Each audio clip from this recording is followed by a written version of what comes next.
Dear students, जैसा कि आप देख रहे हैं, आज आपका जो है नया चैप्टर है, चैप्टर 5। अच्छा 10 गणित आपका चल रहा है, आपको पता है। ये प्रश्नावली आज आपकी बताएंगे 5.1। 5 चैप्टर है आज, जिसका नाम है समांतर श्रेणी। आप देख सकते हैं अपने गणित में भी आपको दिखाई दे रहा होगा। से अपने गणित में देखेंगे 5वां चैप्टर जो आपका है उसका नाम है समांतर श्रेणी। तो जो है मैं आपको आज बताऊंगा समांतर श्रेणी। कक्षा 10 गणित प्रश्नावली 5.1 समांतर श्रेणी।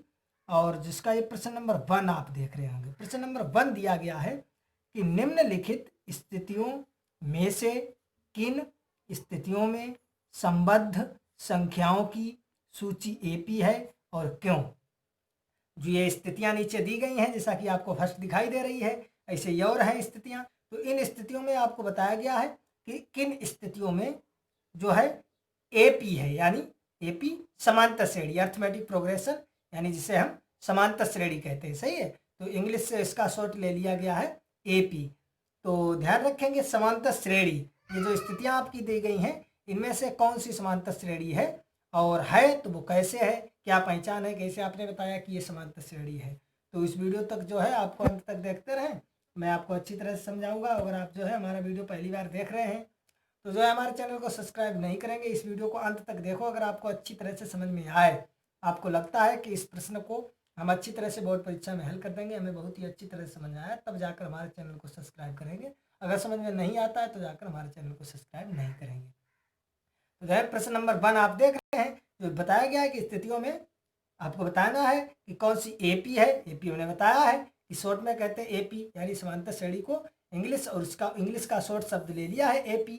सही है, तो जो है और क्यों है तो देखो, जैसे फर्स्ट स्थिति आपको दिखाई दे रही है, दिया गया है प्रत्येक किलोमीटर के बाद का टैक्सी का किराया, जबकि प्रथम किलोमीटर के लिए किराया 15 रुपये, यानी 1 रुपये का जो 1 किलोमीटर का जो किराया है प्रथम किलोमीटर के लिए, तो प्रथम किलोमीटर के लिए किराया कितना है 15 रुपये, और प्रत्येक अतिरिक्त किलोमीटर के लिए किराया 8 रुपये है।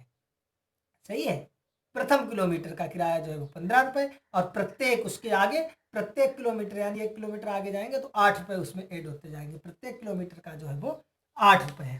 सही है, तो देखिए इसे कैसे सॉल्व करते हैं। बहुत ही सरल सवाल है, जो है आप इसे सही से देखते जाएं।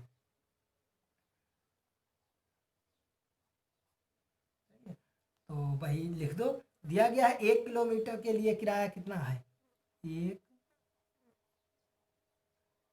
किलोमीटर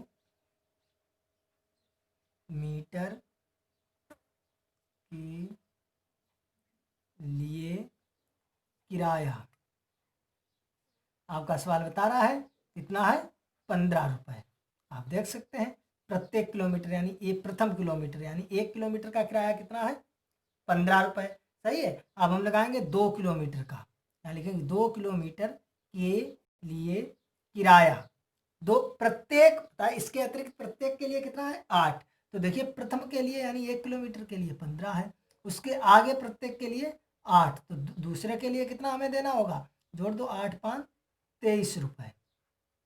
सही है, इसी प्रकार हम निकालें अगर तीसरे किलोमीटर के लिए किराया, तीसरे किलोमीटर के लिए किराया, तो 2 का कितना हो गया 23, और उसका 8 और ऐड हो जाएगा, तो ये कितना हो जाएगा 31 रुपये। समझ में आ रहा है। इसी प्रकार अगर हम और निकालना चाहें 4 किलोमीटर के लिए किराया, तो कितना हो जाएगा 31 प्लस 8 और जुड़ जाएगा, कितना हो जाएगा 39 रुपये। सही है, इसी प्रकार और अगर हम निकालना चाहें 5 किलोमीटर के लिए किराया, सही है, आपको पूरी भाषा लिखनी है, डैश नहीं करना है, तो कितना हो जाएगा 39 और प्लस 8 और जुड़ जाएगा, तो कितना हो जाएगा, ये जोड़ दो इधर से 47 रुपये। समझ में आया है कि 1 किलोमीटर के लिए किराया जो है आपके सवाल में दिया गया है 15 रुपये, और प्रत्येक अतिरिक्त किलोमीटर के लिए किराया जो है वो 8 रुपये और है अतिरिक्त। तो देखिए 1 किलोमीटर का दिया गया है 15, अतिरिक्त के लिए 8 जुड़ता जाएगा। समझ में आ गया होगा। यहाँ से जो है आपकी एक श्रेणी बन रही है, आप देख रहे होंगे, लिख देंगे श्रेणी। श्रेणी देखो क्या बनी है, फर्स्ट का कितना है 15, कामा दूसरे का 23, कामा 31, कामा 39, कामा 47 कामा ऐसे 6 का निकालेंगे, 7 का, 8 का, ऐसे निकलता चला जाएगा। सही है, ये एक श्रेणी बनेगी। तो ये श्रेणी पूछ रहा एपी यानी समांतर श्रेणी है या नहीं है, आपको ये देखना है अरिथमेटिक प्रोग्रेशन है या नहीं है। एपी हमने बताया है कि समांतर श्रेणी को इंग्लिश में कहते हैं अरिथमेटिक प्रोग्रेशन, और जिससे ये जिसका शॉर्ट हमने ले लिया एपी। जो है बड़ा लिखने में कहते समांतर श्रेणी, बड़ा ना लिखकर आप लिख देंगे एपी, तो आपका शॉर्ट में ही वहां पर काम चल जाएगा एपी लिखने से। सही है, तो देखोगे यहाँ से ये आपकी श्रेणी बनी है। अब ये आपको ये सवाल कह रहा है कि बताना है ये जो श्रेणी बनी है ये आपकी समांतर श्रेणी है, अरिथमेटिक प्रोग्रेशन है, यानी एपी है या नहीं है। तो एपी चेक करने के लिए हमने बताया एपी की कंडीशन होती है कि क्रमागत, सही है, क्रमागत कह सकते हैं या कह सकते हैं कि दूसरे पद से पहला पद घटाने पर, या कह सकते हैं अगले पद से पिछला पद घटाने पर सार्वांतर जो है बराबर आना चाहिए। तो देखिए यहां से आप देख सकते हैं अगर हम 23 से घटाएंगे, अगला पद कितना है हमारा 23 और पिछला पद है 15, घटाएंगे तो कितना आएगा, घटा दो 8। इसी प्रकार आप देख सकते हैं हमारा, अब इसमें देखो ये तो समाप्त हो गया, सही है। अब यहां से इन दो में हमने देख लिया अगला पद हमारा 31 है और पिछला पद है 23, इसे भी घटाकर देखो 8। अब अगर हम इसकी बात करें तो इसमें देखो अगला पद हमारा है 39 और पिछला पद है 31, ये भी आएगा 8। इसी प्रकार अगर हम इसकी बात करें तो सभी की देखो यहां से देख सकते हैं बराबर ही सार्वांतर आएगा, 8 8 सभी में आ रहा है। तो देखो ये एपी है, एपी की यही से कंडीशन होती है कि अगले पद से पिछला पद घटाने पर, अगले पद से पिछला पद घटाने पर अगर जो है सार्वांतर उसका अंतर, या कह सकते हैं कि क्रमागत पदों का अंतर यदि समान आता है तो हम कह सकते हैं कि ये हमारी श्रेणी जो है वो अरिथमेटिक प्रोग्रेशन यानी एपी है या समांतर श्रेणी है, कह सकते हैं। तो यहां से देखिए आपका बराबर आ रहा है, देखिए हमने अगले पद से पिछला पद घटाया 8, अगले से पिछला 8, सभी से 8 आ रहा है। तो बस यहाँ पर लिख सकते हैं हम, चूंकि क्रमागत पदों में अंतर समान है, चूंकि क्रमागत पदों में अंतर समान है, बराबर है, इसलिए श्रेणी या संख्याओं की सूची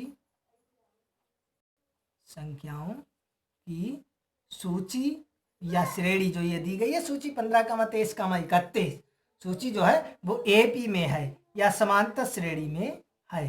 हिंदी में लिख सकते हैं समांतर श्रेणी में है, या इंग्लिश में लिख सकते हैं एपी में है। और ये तो आप देख सकते हैं अपने गणित में जो है एपी को यानी समांतर श्रेणी को इंग्लिश में क्या कहते हैं। आपके पास गणित सभी के पास है, तो उसका 5वां चैप्टर निकालेंगे, 5वां चैप्टर उसका नाम है जो है समांतर श्रेणी, और इंग्लिश में उसे क्या कह सकते हैं वो आप पढ़ सकते हैं स्वयं, उसकी क्या स्पेलिंग होती है वो भी आप देख सकते हैं। तो उसका जो है श्रेणी और समांतर श्रेणी का हमने शॉर्ट एक एक ले लिया है, उसका हमने ए और उसका पी, तो उसे हमने शॉर्ट में एपी कह दिया। इसी प्रकार हम गुणोत्तर श्रेणी को जीपी कहते हैं, इसी प्रकार हम हरात्मक श्रेणी को एचपी कहते हैं।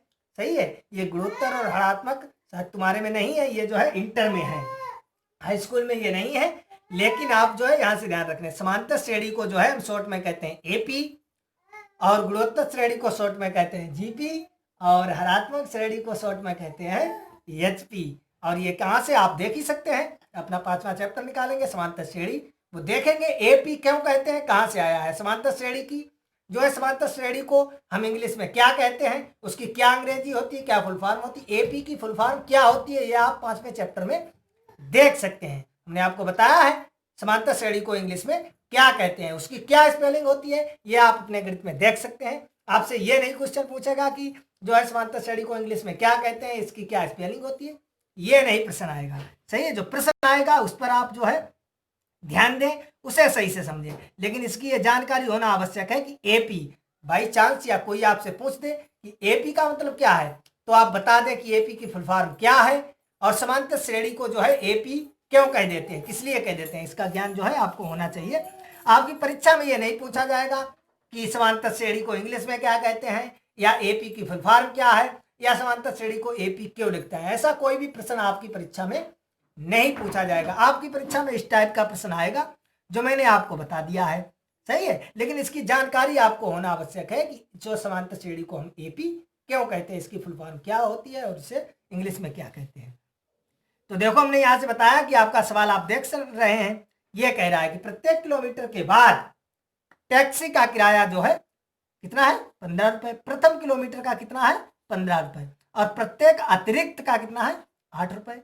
तो ये देखना है कि इससे जो ये श्रेणी बन रही है, ये हमारी एपी बन रही है, समांतर श्रेणी बन रही है या नहीं बन रही है। तो हमने लिख दिया कि 1 किलोमीटर के लिए किराया कितना है 15 रुपए, 2 किलोमीटर के लिए किराया कितना हो जाएगा 15 तो पहले ही है, और प्रत्येक के लिए 8, 23, 3 के लिए 31, 4 के लिए 39 और 5 के लिए 47 है। 6 के लिए, 7 के लिए, 8 के लिए ऐसे निकाल सकते हैं। तो यहाँ से जो है डॉट डॉट डॉट इसी प्रकार कर दिया। तो हमसे ये श्रेणी बनी है, यहाँ हम ये श्रेणी का नाम नहीं लिख सकते हैं। कौन सी हमारी श्रेणी है, हरात्मक है, गुणोत्तर है या समांतर है, यहाँ से हम नहीं कह सकते। तो श्रेणी है, तो हमने श्रेणी बराबर लिख लिया है 15, 23, 31, 39, 47, डॉट डॉट ऐसे चलता चला जाएगा। तो अब हमें ये चेक करना ये एपी है या नहीं। तो एपी चेक करने के लिए आपको ध्यान रखना है अगले पद से पिछला पद घटाना है, अगले पद से पिछला पद घटाना है, इस अगले पद से इन पिछले पदों को घटाएंगे। अगर अंतर जो है बराबर आता है, 23 से हमने 15 घटाया 8, 31 से 23 घटाया 8, 39 से 31 घटाया 8, 47 से 39 घटाया 8, इसी प्रकार अगले पद से 47 घटाएंगे 8, इससे इसे घटाएंगे 8, सभी को जो है बराबर आएगा। और जब बराबर हमारा आ रहा है सार्वांतर, जिसे हम डी से प्रदर्शित करते हैं, तो हम कह सकते हैं चूंकि क्रमागत पदों में अंतर समान है, इसलिए संख्याओं की सूची जो है वो एपी में है, संख्याओं की सूची समांतर श्रेणी में है। अगर आपको समझ में आ गया है तो देखते हैं इसका सेकेंड भाग। सेकेंड भाग जैसा कि आपको दिखाई दे रहा होगा, दिया गया है, सही पढ़ेंगे कि किसी बेलन में उपस्थित हवा की मात्रा जब वायु निकलने वाला पंप प्रत्येक बार बेलन की शेष हवा का 1/4 भाग बाहर निकाल देता है। सही है, सवाल आप देख सकते हैं आपके गणित में दिया गया है, डायरेक्ट हम हल निकालेंगे इसका। देखो सही से देखते जाओ, देख लो। माना बेलन में उपस्थित हवा की मात्रा, माना बेलन में उपस्थित हवा की मात्रा बराबर यक्स। हमने मान लिया है कि माना बेलन में उपस्थित हवा की मात्रा कितनी है यक्स। अब लिखेंगे पहली बार हवा निकालने पर बेलन में शेष हवा कितनी बचती है। पहली बार हवा निकालने पर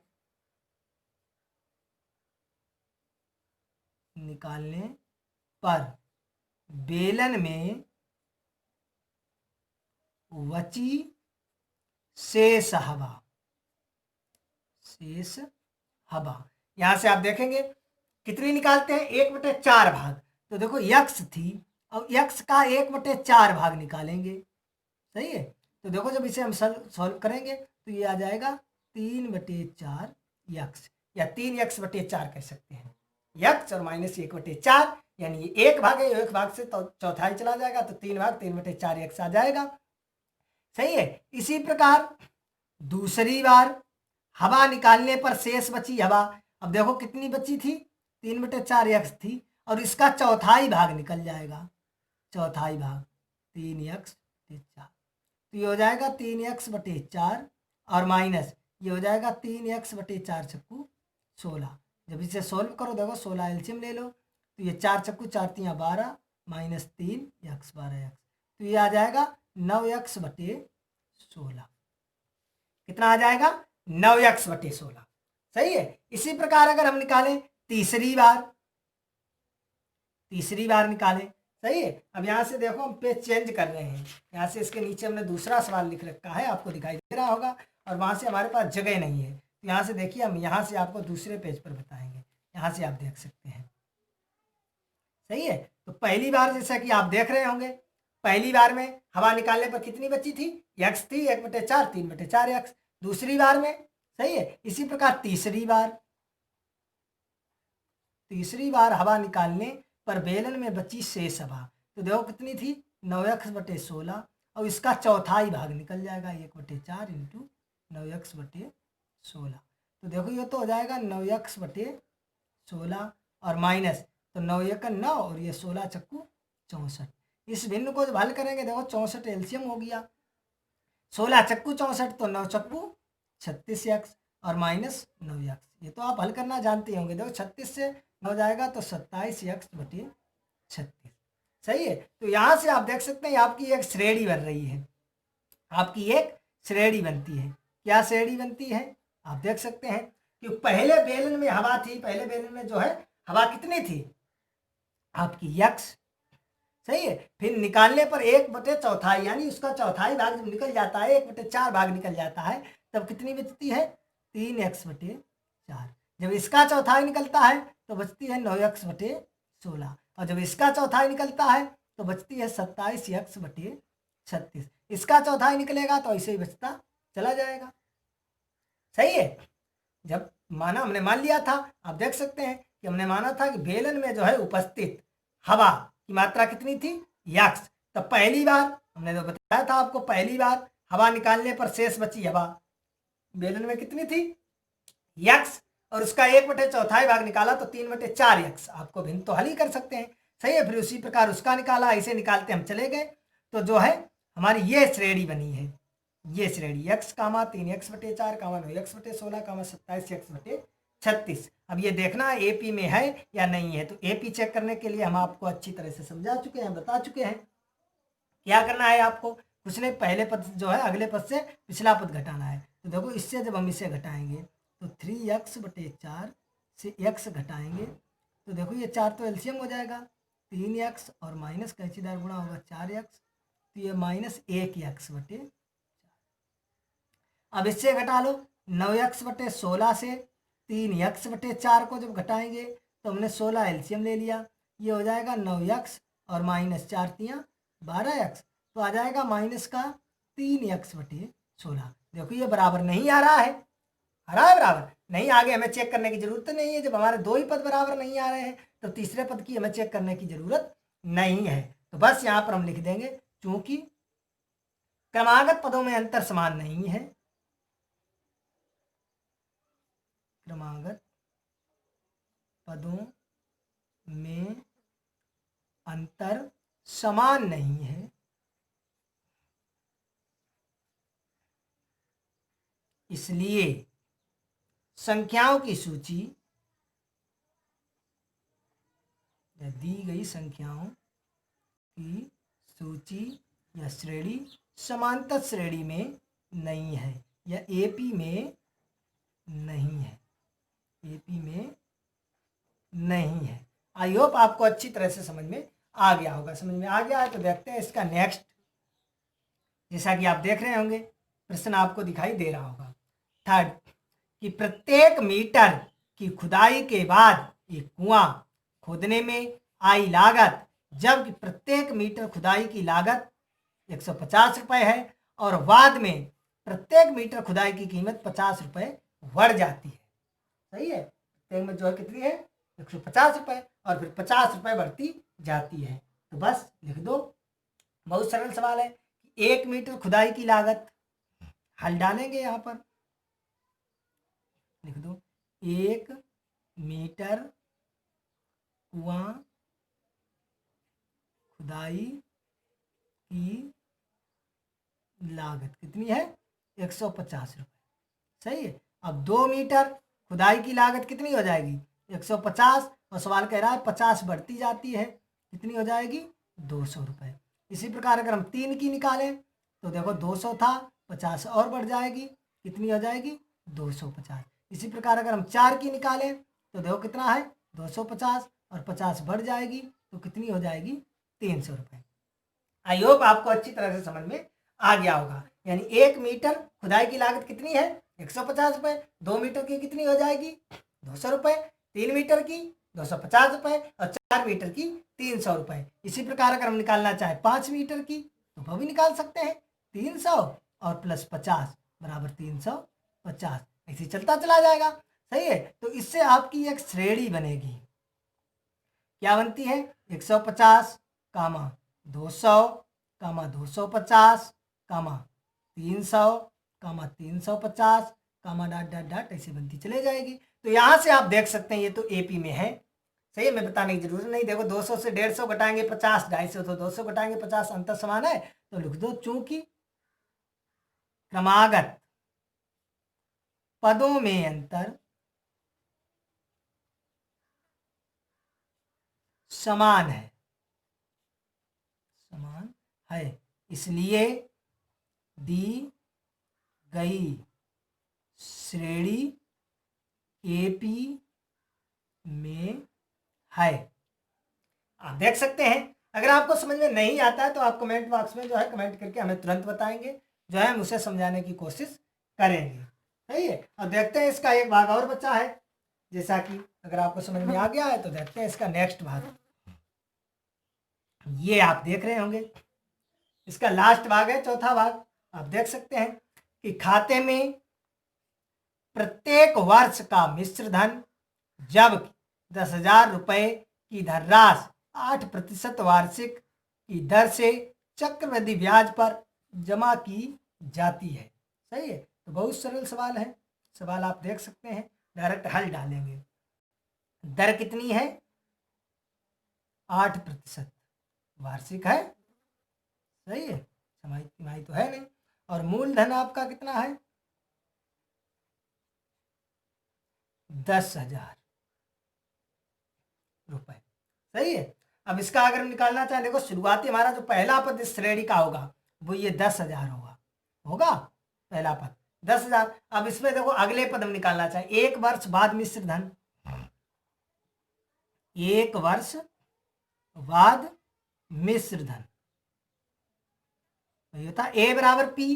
तो देखो मिश्र धन ए बराबर पी हमारा कितना है? 10,000। सही, 1 प्लस आर बटे 100 की पावर n, यानी 1 वर्ष। एक का कोई महत्व नहीं। काटेंगे 4 दूनी 8 और 25 चक्कू 100, तो ये हो जाएगा 10,000 इंटू 25 सेकंड 25 2 27 बटे 25, काट दो 25 चक्कू 100 400, तो गुणा करेंगे 400 इंटू 27, तो ये जाएगा 10,800 रुपये। सही है। प्रथम वर्ष का ये मिश्र धन आ गया। अगर हम निकालते हैं 2 वर्ष बाद मिश्र धन, 2 वर्ष बाद मिश्र धन, तो वही ए बराबर पी लग जाएगा। देखो ये तो हमारा 10,000 है। सही है। 1 प्लस आर 8 बटे 100 की पावर n कितना है? अब 2 है। ऐसे ही काटेंगे 4 दूनी 8, ये 25, तो देखो ये हो जाएगा हमारा 10,000 और ये 25 2 27, 25 और घात 2 चल रही है। सही है, 2 वर्ष बाद है, तो ये हो जाएगा 10,000 और इंटू ये 27 बटे 25 और इंटू 27 बटे 25, 2 बार कर लिया हमने। काट दो, ये हो जाएगा 400, फिर काट दो, कितना आ जाएगा? 16। इनका गुणा कर दो, 16 इंटू 27 इंटू 27। तो जब इसका हम गुणा करेंगे, गुणा करके आप देख सकते हैं कितना आ जाएगा? 11,664। सही है रुपए। आप देख सकते हैं कम ज़्यादा ब्याज से इतनी आएगा। सही है। और अगर कम ज़्यादा आता है तो जो है कमेंट बॉक्स में हमें अवश्य बताएंगे कि यहाँ पर जो है गुणा आपने सही नहीं किया। 16 इंटू 27 का गुणा करेंगे तो इतना आ जाएगा। बस हमें 3 पद मिल चुके हैं। हमारी जो श्रेणी यहाँ से बनेगी, श्रेणी तो प्रथम पद हमने बताया था हमारा वही होगा मूलधन 10,000। इसके बाद द्वितीय वर्ष में कितना हो गया? 10,800। तृतीय वर्ष में कितना हो गया? 11,664। ऐसे चौथी वर्ष में, पांचवी वर्ष में ऐसे बढ़ता चला जाएगा। सही है। तो यहां से जो है देखो ये एपी में है या नहीं, तो देखो इससे जब 10,800 से 10,000 घटाएंगे तो आपको पता है 800 बचेगा। जब 10,800 से हम 800 10,000 को घटा देंगे तो 800 तो सीधा सीधा बचेगा। अब देखो 11,664 से जब हम 10,800 घटाएंगे तब 800 बिल्कुल नहीं बचेगा। आप देख सकते हैं और घटाकर भी देख सकते हैं, वो पहले मालूम पड़ता है इतना अंतर है। सही है। तो बस हम लिख देंगे चूंकि क्रमागत पदों में अंतर समान नहीं है, अंतर समान नहीं है, इसलिए दी गई श्रेणी एपी में नहीं है या समांतर श्रेणी में नहीं है। आई होप आपको अच्छी तरह से समझ में आ गया होगा। यहाँ से चक्रवृद्धि ब्याज मिश्र धन निकालना आपको मालूम ही होगा। चक्रवृद्धि मिश्र धन बराबर क्या होता है, ए बराबर पी इंटू 1 + r/100 वही हमने सूत्र लगाया है, वहां से हमने जो है हल किया है। तो देख सकते हैं आप, दोबारा मैं जो है जल्दी जल्दी में आपको फिर बता देता हूँ। ये कक्षा 10 गणित प्रश्नावली 5.1 और जो है 5वां चैप्टर आपका समांतर श्रेणी है। इंग्लिश में इसे क्या कहते हैं, एपी क्यों कहते हैं, ये जो है आप सब देख के समझ सकते हैं। सही है। तो यहां से आप देखेंगे ये दिया गया है सवाल आपका प्रश्न नंबर 1 कि निम्नलिखित स्थितियों में से किन स्थितियों में संख्याओं की सूची एपी में है। सही है। तो पहला सवाल ये दिया गया था, हमने देखो हल किया था। 1 किलोमीटर का किराया 15 रुपये, बाद में 8 बढ़ता जाता था। सही है। ये हमारे किराया है 15, 23, 31, 39, 47। ये जो यहाँ से ये श्रेणी बनी थी, घटाया अंतर समान है तो हम कह सकते हैं चूंकि क्रमागत पदों में अंतर समान है, इसलिए जो है ये हमारी श्रेणी जो है वो एपी में है, यानी समांतर श्रेणी है। सेकेंड आप उसका देख सकते हैं, ये दिया गया था हवा की मात्रा। सही है। तो हमने मान लिया बेलन में हवा की मात्रा x है, तो निकालने पर कितनी बचेगी भाई, x थी और इसका 1/4 भाग निकालेंगे तो देखो ये x एक मान लिया हमने, ये x/4 हो जाएगा। यहाँ से देखिए ये भिन्न बनी है, इसे हल करेंगे हम 4, तो ये 4x और -x, तो देखो 3x/4 आ गया है। सही है, यही तो आया है। फिर अगले को हल करेंगे तो आएगा इसी प्रकार 9x/16, 27x/64। इस प्रकार से हमने ये आपको हल किया। ये थर्ड आप देख सकते हैं, खुदाई की 150 रुपये, सेकंड की 200, 250, 300, अंतर समान है तो हमारे ये पद जो है वो एपी में है। तो इसी प्रकार आप इसका लास्ट भाग देख सकते हैं, चौथा भाग आपको दिखाई दे रहा होगा। सही है। खाते में प्रत्येक वर्ष का मिश्र धन, तो हमने मान लिया है कि दर जो दी गई है वो 8 वर्ष वार्षिक है और मूलधन हमारा 10,000 रुपये है। 1 वर्ष बाद मिश्र धन सूत्र लगा दिया भाई, P 1 + r/100 इसे हल किया तो 10,800 आया। 2 वर्ष बाद मिश्र धन वही सूत्र लगाया, P 1 + r/100 हल किया तो ये आ गया। सही है। ये हमारी श्रेणी बनी 10,000 का 10,800 का 11,600। जब हमने घटाया तो अंतर समान नहीं आता है। जब अंतर समान नहीं आता है तो कह सकते हैं कि दी गई श्रेणी जो है वो समांतर श्रेणी में नहीं है। आई होप आपको अच्छी तरह से समझ में आ गया है। अगर समझ में नहीं आया है या हमसे कहीं पर कोई मिस्टेक हुई है तो कमेंट बॉक्स में हमें अवश्य बताएंगे और जो है मिलेंगे नेक्स्ट वीडियो में। इस वीडियो में इतना ही।